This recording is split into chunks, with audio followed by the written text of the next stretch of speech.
Now, mechanism design is a fairly deep discipline because if you want to implement a social choice function, then you will also look for certain properties to be satisfied by the social choice function.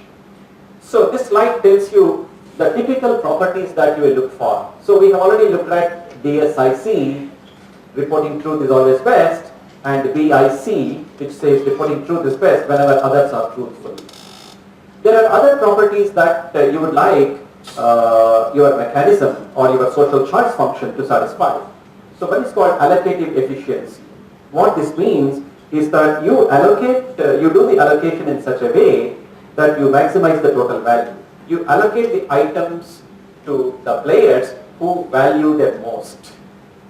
For example, in the crowdsourcing scenario, you allocate crowdsourcing tasks to the players who will do those jobs in the best possible way. So this is called allocative efficiency.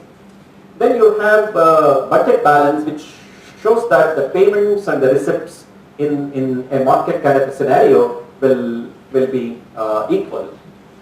And you would like the social choice function to be non-dictatorial. What it means is that it should not happen that there is a single agent which is favored all the time. So there is a notion of fairness. So that fairness should be satisfied. And then there is what is called individual rationality, which says that if the players decide to participate in this mechanism, it should not happen that they end up with negative utility. They should end up with at least zero utility by participating in the mechanism. So these are some properties that you would like a social choice function or a mechanism to satisfy, but mechanism design theory tells you that you will never be able to satisfy all these properties simultaneously, and there is a string of results. These are called impossibility theorems and also possibility theorems, which will tell you which subset of these properties could be satisfied simultaneously. So here's a diagram which gives an idea about that. So if you are looking at the entire space of mechanisms or social choice functions, now the broadest class of these mechanisms are Bayesian incentive compatible, which is a weak notion of incentive compatibility.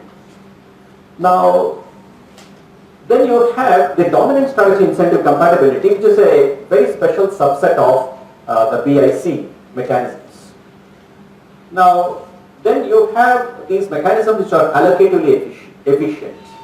So now you will already see that there are some allocatively efficient mechanisms which may not be DSIC and so on. Then you have what called weakly budget balanced mechanisms and strongly budget balanced mechanisms. And so this is just a Venn diagram which will tell you the way the different mechanism spaces correspond to different properties intersect with one another. And then you have what is called ex post efficiency. Then you have individual rationality, which we have just now discussed. And then you have mechanisms called, I will not get into the details, called dogma mechanisms. And then there is a very celebrated class of mechanisms called Groves mechanisms, which is the largest class of mechanisms that will satisfy allocative efficiency as well as dominant strategy incentive compatibility at the same time. So these are called Groves mechanisms. And as a special case of Groves mechanisms, you have several other mechanisms. And so it turns out that the mechanism space itself is a fairly intricate and a fairly complex Venn diagram. So if you are trying to design a mechanism for a given application, the first thing that you must try to do is to map all aspects of the problem into a game theoretic framework, and you should understand what are the properties that are most important to be satisfied for that application. If you are looking at crowdsourcing, so you may be looking for allocative efficiency, and you may, if you are trying to minimize the total cost of getting all the tasks accomplished, you may be looking for dominant strategy incentive compatibility, because you would like truthful information about the cost of the crowd workers. So given an application, you come up with a subset of properties that must be satisfied by that application and try to see whether that is indeed achievable using mechanism design theory.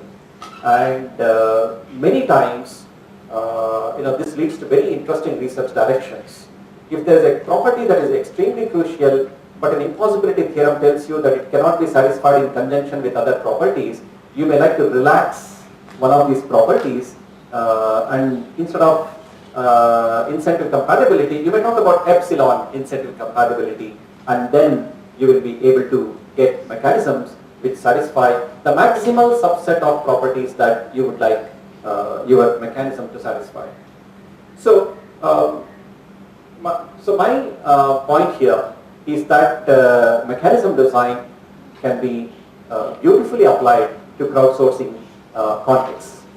And what we actually did was to apply a crowdsourcing mechanism with known qualities. That is, you already know the qualities of the crowd workers. You cannot make any assumptions about the qualities, but if you happen to know the qualities of the crowd workers that you are dealing with, it turns out that you can come up with an extremely efficient crowdsourcing mechanism which will ensure that the tasks are accomplished optimally.